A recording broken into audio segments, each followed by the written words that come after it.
ஜூலை மாதத்தினுடைய 27ஆம் தேதி சனி வக்ரம் அடைய போகுது. இதுக்கெல்லாம் பலன்கள் மாறும்.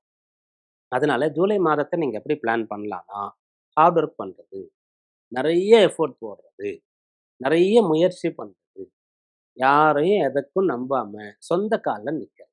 இப்படியாக நீங்க பிளான் பண்ணீங்கன்னு சொன்னா, இந்த மாதம் உங்களுக்கு சாதகம்.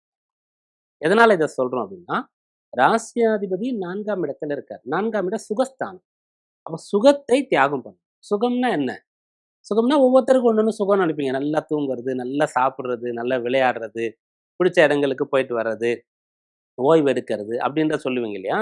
இது எல்லாமே சுகம் தான். ஒருத்தருக்கு எது வந்து ரொம்ப கம்ஃபர்ட் ஜோனோ, அது வந்து சுகஸ்தானம் அப்படின்ற இடத்துல வரும். அத வந்து நீங்க கொஞ்சம் தியாகம் பண்ணணும். ஏன்னா, அந்த சுக்கிரன் 4ஆம் இடத்துல கேதுவோடு சேர்ந்திருக்கின்றார். அப்போ அது அந்த சுக்கிரன் சொன்னாலே உலகியல் இன்பங்களை அனுபவிக்கக்கூடிய, சுகபோகங்களை, சிற்றின்பங்களை அனுபவிக்கக்கூடிய பலனை தரக்கூடிய கிரகம். அதோடு கேது சேருகிறதுன்னா, அத கம்மி பண்ணும். அப்ப எப்படி காம்பன்சேட் பண்ணும் அப்படின்னு கேட்டா, 10ஆம் இடத்த அந்த சுக்கிரன் பார்க்கும். 10ஆம் இடம்னா என்ன? உங்களுடைய உத்தியோகம். அப்ப வேலையில உங்களுக்கு பேர் கிடைக்கும். வேலையில எப்போ பேர் கிடைக்கும்? நெறைய லீவ் போட்டு, சீக்கிரமா பர்மிஷன் வாங்கி வீட்டுக்கு வந்துட்டு, ரொம்ப லேட்டா வேலைக்கு போனா பேர் கிடைக்குமா? கிடைக்காது. வீட்டுக்கு வந்து கூட அந்த ப்ராஜெக்ட்லாம் கொண்டு வந்து நீங்க வீட்ல பார்க்குறீங்கன்னு சொன்னா பேர் கிடைக்கும்ல. அதுதான் 4ஆம் இடத்திற்கும், 10ஆம் இடத்திற்கும் பொருந்தும். அதனால வேலையில நல்ல பலன் கிடைக்கும், நல்ல பெயர் கிடைக்கும். அதற்காக நீங்க அதிகம் உழைக்கணும், அதிகம் பாடுபடணும். அதான் சொல்றேன்.